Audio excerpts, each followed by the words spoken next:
नमस्ते बच्चों। हम 10वीं की विज्ञान का छठा अध्याय रासायनिक अभिक्रियाएं एवं उत्प्रेरक पढ़ रहे थे और इसके अंतर्गत हमने रासायनिक समीकरण के बारे में कुछ प्रारंभिक जानकारी को समझा था। बोर्ड पर एक अमोनिया गैस बनने की अभिक्रिया लिखी हुई है। नाइट्रोजन प्लस हाइड्रोजन जब 773 डिग्री केल्विन और 200 वायुमंडलीय दाब रखते हुए क्रिया कराई जाती है तो अमोनिया गैस बनती है। ये तीर का निशान अभिक्रिया को आगे बढ़ता हुआ बता रहा है और इस तीर के निशान के ये जो बाईं तरफ है, बाईं तरफ मैंने पूर्व में भी बताया था कि ये क्रिया कारक या इनको हम अभिकारक कहते हैं और इस तीर के निशान के दाईं तरफ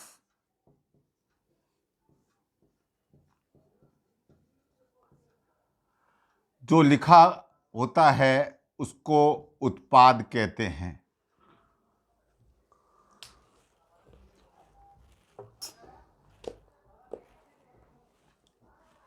बाईं तरफ, बाएं हाथ की तरफ जो लिखा है उसको समीकरण में क्रियाकारक या अभिकारक और दाईं तरफ, दाएं हाथ की तरफ जो लिखा है उसको उत्पाद कहते हैं। ये वे पदार्थ जो अभिक्रिया में भाग लेते हैं उन्हें अभिकारक या क्रिया कारक कहते हैं।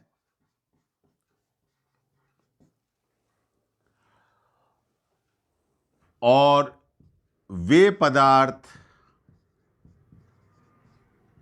जो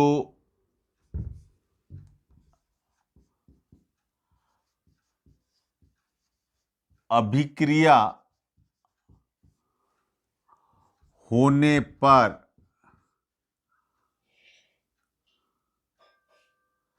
बनते हैं उन्हें उत्पाद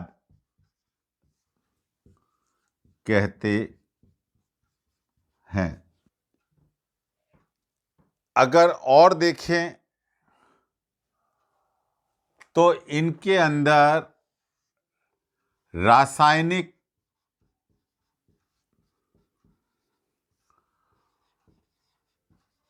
परिवर्तन होता है,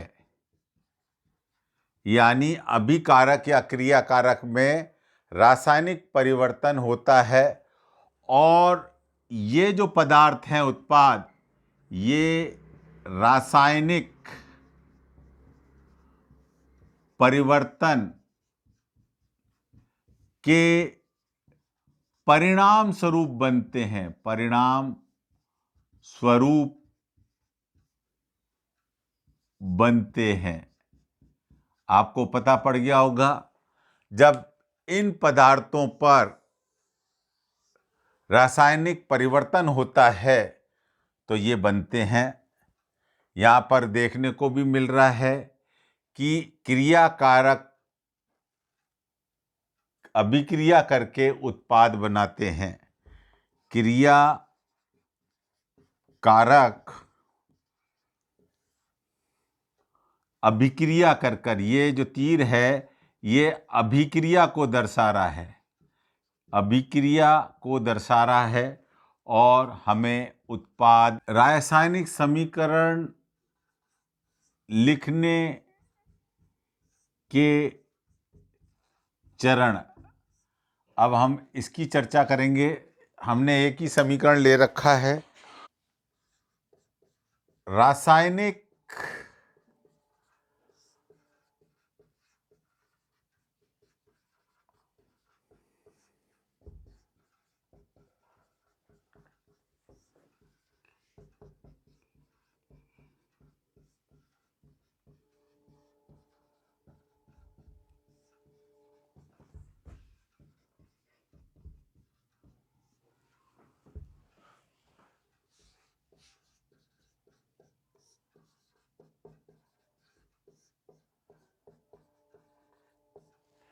रासायनिक अभिक्रिया लिखने के लिए समीकरण में सबसे पहले बाईं तरफ, ये बाईं तरफ क्रिया कारकों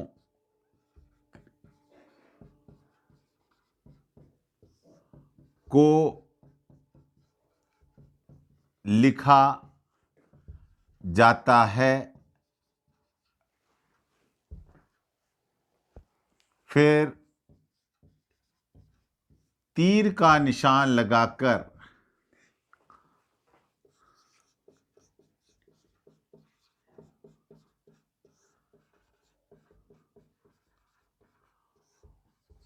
उत्पादों को लिखा जाता है। तीर का निशान लगा दिया, ये हमारे क्रिया कारक थे, तीर का निशान लगाया और ये हमारे उत्पाद आ गए। तो ये एक पहला इसका चरण हो गया। दूसरा चरण क्रिया कारकों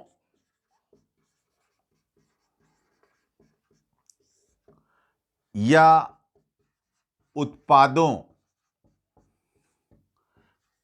का एक से अधिक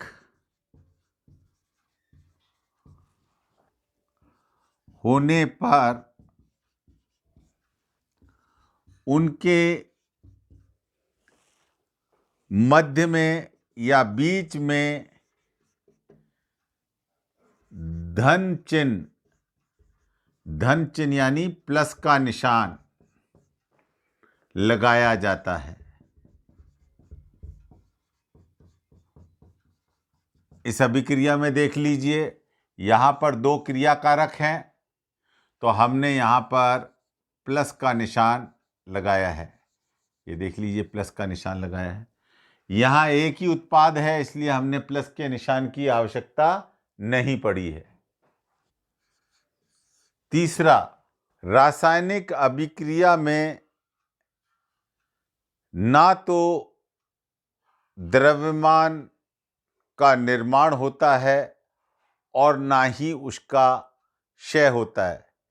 यानी जितना द्रव्यमान अभिकारकों का है उतना ही द्रव्यमान उत्पादों का होगा।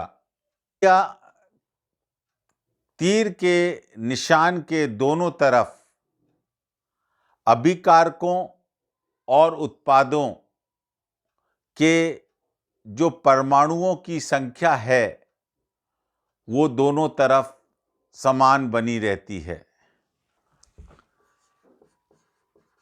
रासायनिक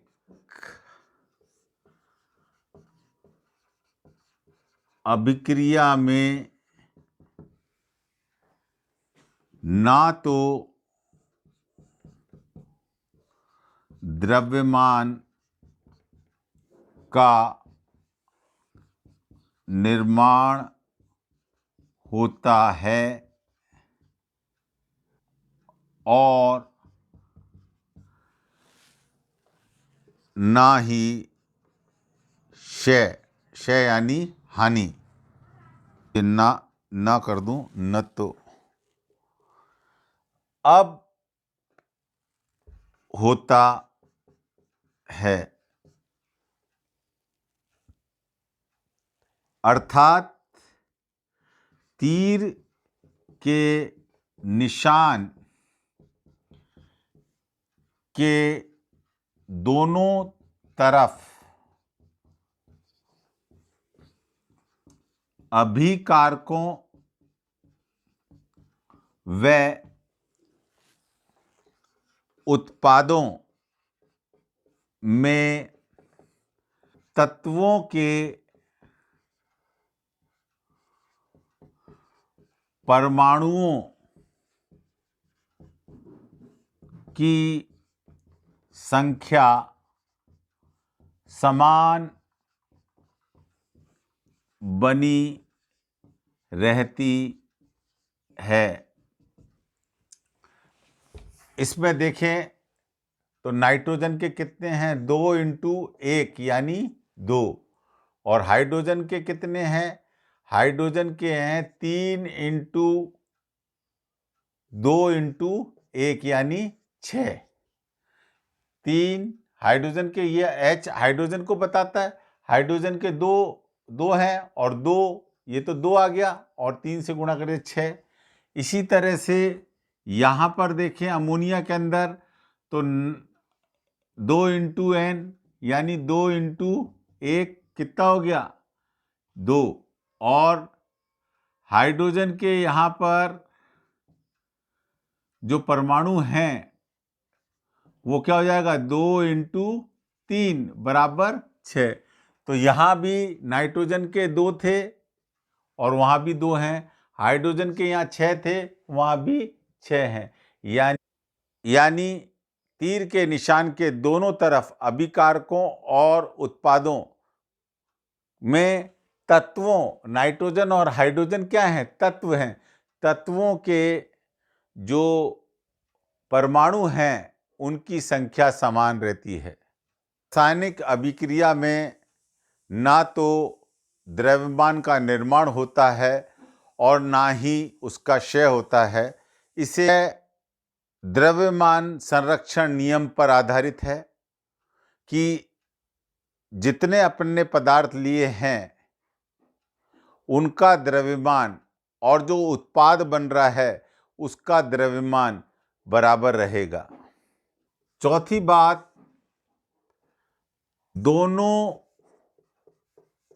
तरफ अणुओं की संख्या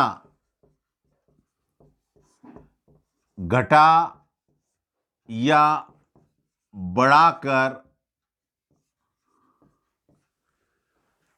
समीकरण को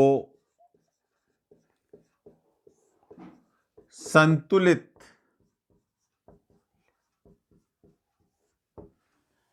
किया जाता है।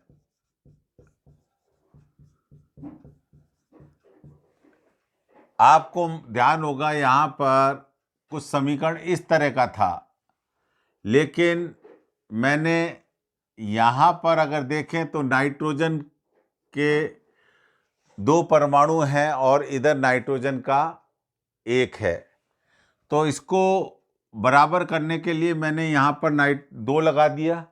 2 लगाने से हाइड्रोजन के परमाणु कितने हो गए, 6, तो 6 करने के लिए यहाँ पर मुझे 3 लगाना पड़ा। तो अणुओं की संख्या घटाकर या बढ़ाकर हम समीकरण को संतुलित करते हैं। ये संतुलन रासायनिक समीकरणों का अनुमान विधि, अंग्रेजी में इसको हिट एंड ट्रायल कहते हैं, हिट एंड ट्रायल मेथड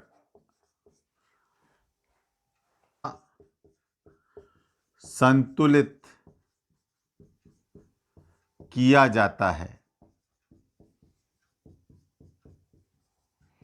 हमने संतुलित किया है, यहाँ पर 3 हाइड्रोजन के कर दिए, यहाँ 2 कर दिए, तो ये संतुलित किया है। और इसकी जो विधि है अनुमान विधि, कोई इसकी फिक्स विधि नहीं है, हिट एंड ट्रायल मेथड, यानी अपन अनाधुन जो मन में आ रहा है अनुमान लगाते हुए कर रहे हैं।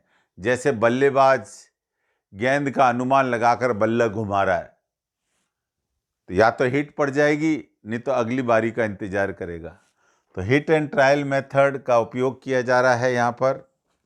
के अंतर्गत सबसे पहले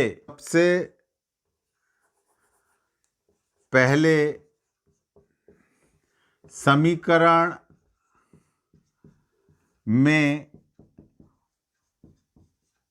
अणुओं में हाइड्रोजन व ऑक्सीजन को छोड़कर अन्य परमाणुओं को संतुलित किया जाता है, यानी उसको बैलेंस किया जाता है, तराजू की तरह उनको बराबर किया जाता है, संतुलित किया जाता है। सबसे पहले हम कोई भी जो समीकरण होगा उसमें अणुओं में जो हाइड्रोजन और ऑक्सीजन है उसको छोड़ देंगे और उसके अलावा किसी एक परमाणु को ले लेंगे, उसके परमाणुओं की संख्या को दोनों तरफ बराबर बनाएंगे, फिर दूसरे परमाणुओं को करेंगे और उन सब के होने के बाद फिर हाइड्रोजन को करेंगे और अंत में जाकर हम ऑक्सीजन के परमाणु को भी संतुलित करके पूरे समीकरण को संतुलित बनाएंगे।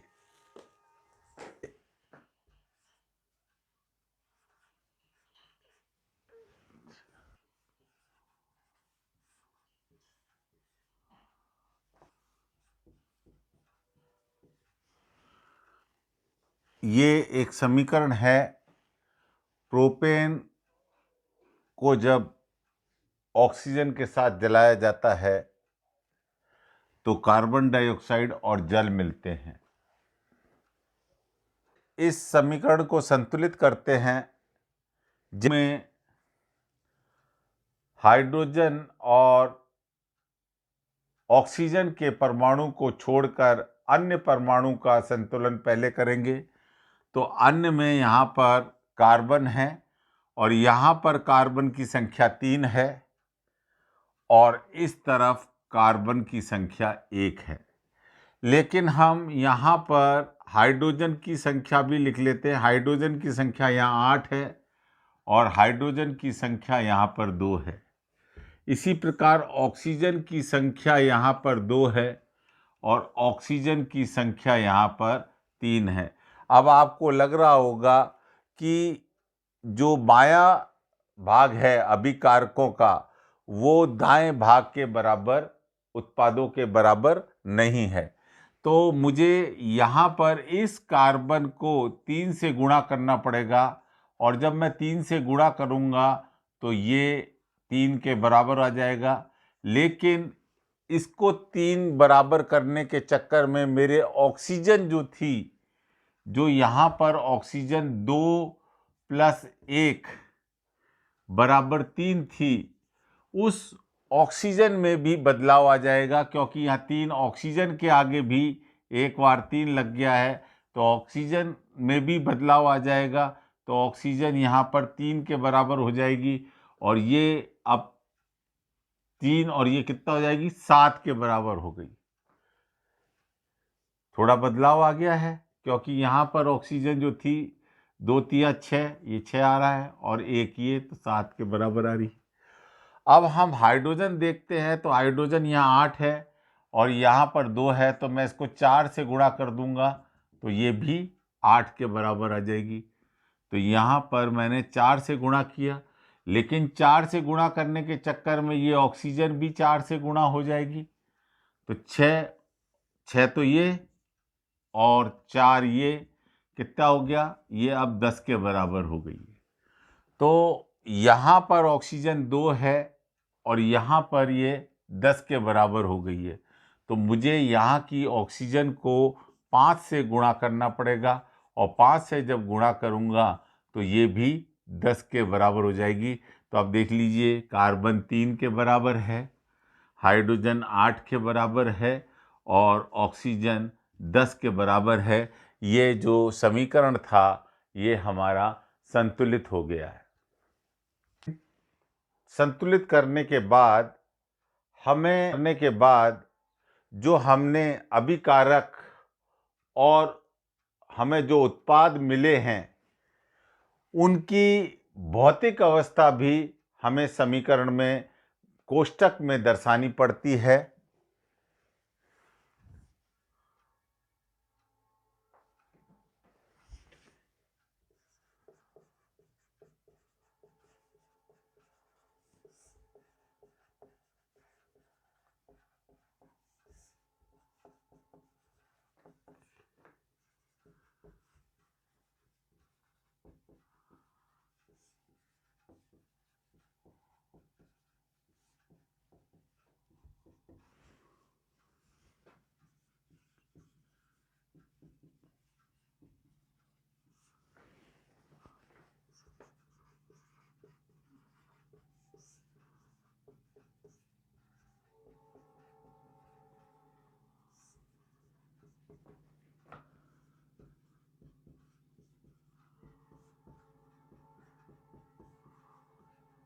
कैसे? जैसे कोई ठोस है तो उसके अणु सूत्र के आगे मैं S लिख दूंगा। कोई द्रव्य है तो उसके अणु सूत्र के आगे मैं स्मॉल लेटर में L लिख दूंगा। या कोई गैस है तो उसके आगे मैं G लिख दूंगा। या कोई जलीय विलयन है तो उसके आगे मैं एक्वा AQ लिख दूंगा। उदाहरण लिया था कार्बन। कार्बन कोयले का लिया था, कोयला ठोस होता है, प्लस ऑक्सीजन, ऑक्सीजन गैसीय अवस्था में होती है, और जब इसका को हम जलाते हैं तो हमें एक गैस मिलती है, उस गैस को कार्बन डाइऑक्साइड बोलते हैं। तो रासायनिक समीकरणों में अभिकारकों और उत्पादों की भौतिक अवस्था, ये भौतिक अवस्था को हमने दर्शा दिया है कि कार्बन यहाँ पर सॉलिड यानी ठोस है, ऑक्सीजन गैस है, और कार्बन डाइऑक्साइड भी गैस है। यदि कोई अभिक्रिया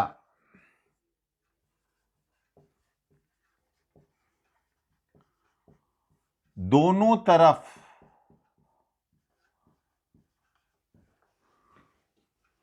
की स्थिति में,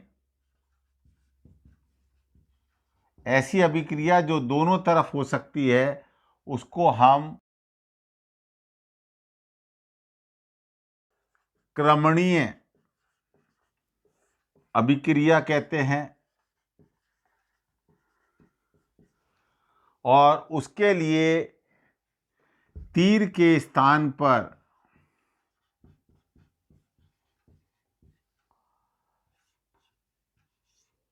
इस तरह का निशान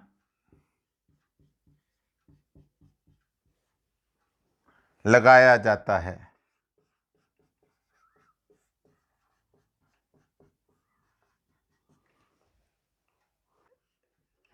हाइड्रोजन ये गैस है, और इसकी आयोडीन ये भी एक गैस है, और जब इसकी अभिक्रिया कराई जाती है तो ये अभिक्रिया उत्क्रमणीय है, और हमें HI मिलता है जो कि गैसीय अवस्था में है।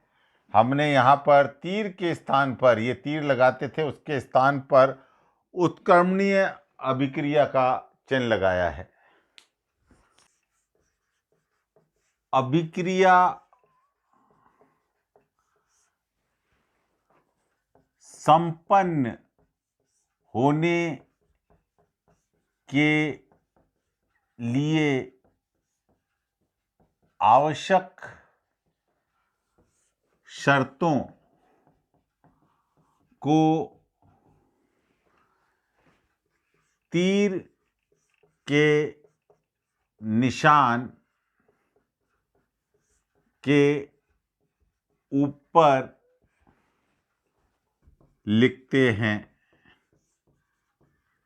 जैसे एक अभिक्रिया मैंने बताई थी, नाइट्रोजन और हाइड्रोजन जो गैसें हैं वो सामान्य अवस्था में क्रिया नहीं करेंगे। वो 773 डिग्री केल्विन व 200 एटीएम पर अमोनिया गैस बनेगी। तो ये शर्त हमें जो अभिक्रिया का समीकरण है और उसमें जो तीर का निशान है उसके ऊपर ये शर्त लिखनी पड़ेगी। कई बार जगह नहीं होती है तो हम कुछ बातों को अभी तीर के नीचे भी लिख देते हैं। 8वां ऊष्माक्षेपी व ऊष्मा अवक्षेपी व ऊष्मा शोषी शब्दों से समझ में आ रहा होगा। ऊष्माक्षेपी जिसमें ऊष्मा निकलती है और ऊष्मा शोषी जिसमें ऊष्मा देनी पड़ती है।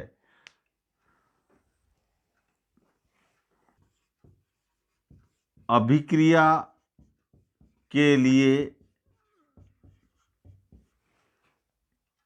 उत्पादों के साथ क्रमशः का मतलब पहली जो बात लिख रहा हूं ऊष्माक्षेपी, तो इसमें प्लस का चिन्ह व दूसरी वाली के लिए ऊष्मा शोषी के लिए माइनस का चिन्ह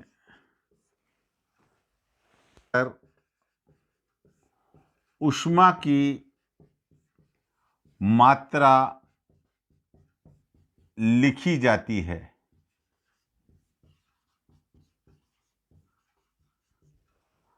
अब इसके अंदर हमें ऊष्मा देनी पड़ रही है इसलिए उत्पाद की तरफ लिख रहे हैं, इसलिए माइनस में लिखेंगे, और यहां निकल रही है इसलिए प्लस में आएगी।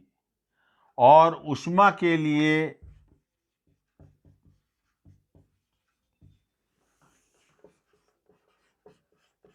डेल्टा त्रिभुज का चिन्ह प्रयुक्त होता है।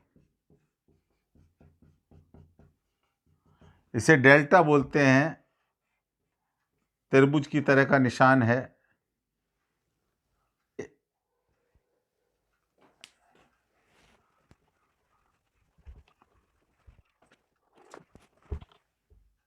जैसे नाइट्रोजन प्लस हाइड्रोजन मिलकर अमोनिया बनाती है और इसके उसमें 5 किलो कैलोरी पर मोल 10.5 किलो कैलोरी मोल ऊर्जा मुक्त होती है। ये ऊष्माक्षेपी का उदाहरण है। इसी प्रकार नाइट्रोजन प्लस ऑक्सीजन मिलकर NO2 का निर्माण करते हैं। तो इस स्थिति में 0.6 किलो कैलोरी पर मोल ऊर्जा देनी पड़ती है। यहाँ पर माइनस चिन्ह बता रहा है कि हमें यहाँ पर ऊर्जा देनी पड़ेगी तब ये अभिक्रिया होगी। तो ये नीचे वाली ऊष्माशोषी अभिक्रिया है। अभिक्रिया में प्रयुक्त उत्प्रेरक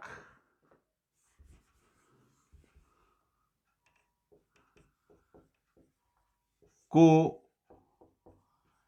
तीर के निशान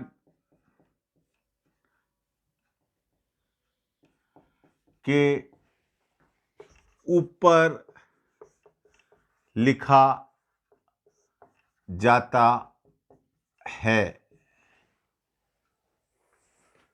मैंने ये अभिक्रिया बताई थी और इस अभिक्रिया को कराना है। ये अमोनिया का निर्माण हुआ और इसमें जो उत्प्रेरक काम आया, लोहा और एमओ, एम कैपिटल है और ओ छोटा है, मॉलिबेडेनियम, ये उत्प्रेरक हैं जो इस अभिक्रिया में प्रयुक्त होते हैं। विशेषता,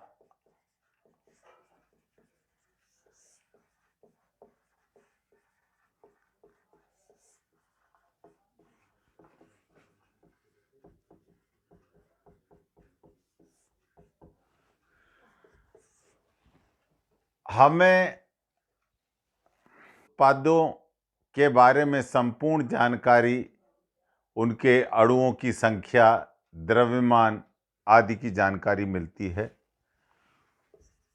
अभिकारकों व उत्पादों की संपूर्ण जानकारी, संपूर्ण जानकारी में अणुओं की संख्या, द्रव्यमान, इन सब की जानकारी हमें मिल जाती है अभिक्रिया को देखकर। दूसरा, के लिए आवश्यक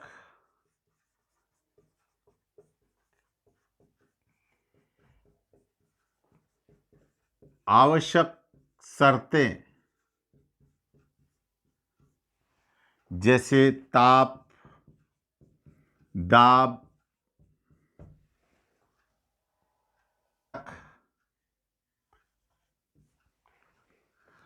आदि की जानकारी भी मिलती है।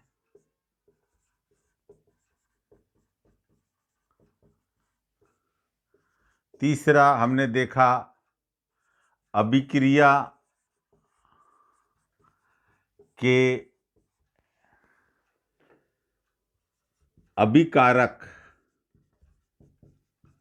व उत्पाद की भौतिक अवस्था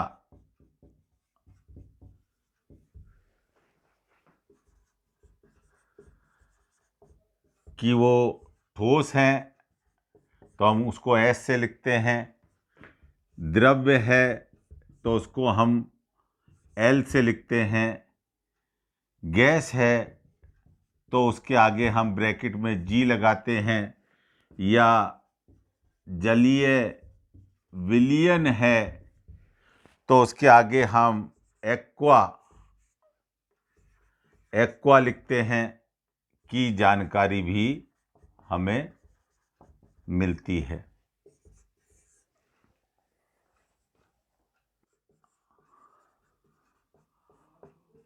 ऊष्माक्षेपी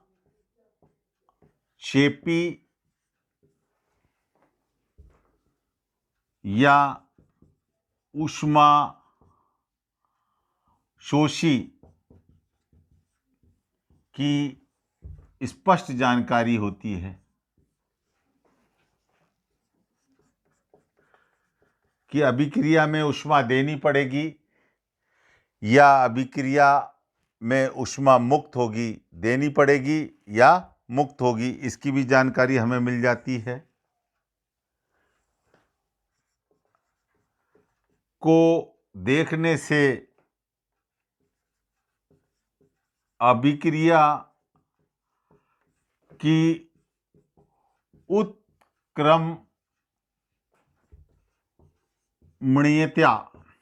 उत्क्रमणीयता रिवर्सिबिलिटी, रिवर्सिबल रिएक्शन है, उत्क्रमणीय रिएक्शन है या मिलती है। तो ये रासायनिक की विशेषताएं हो गई। आज के लिए इतना ही काफ़ी।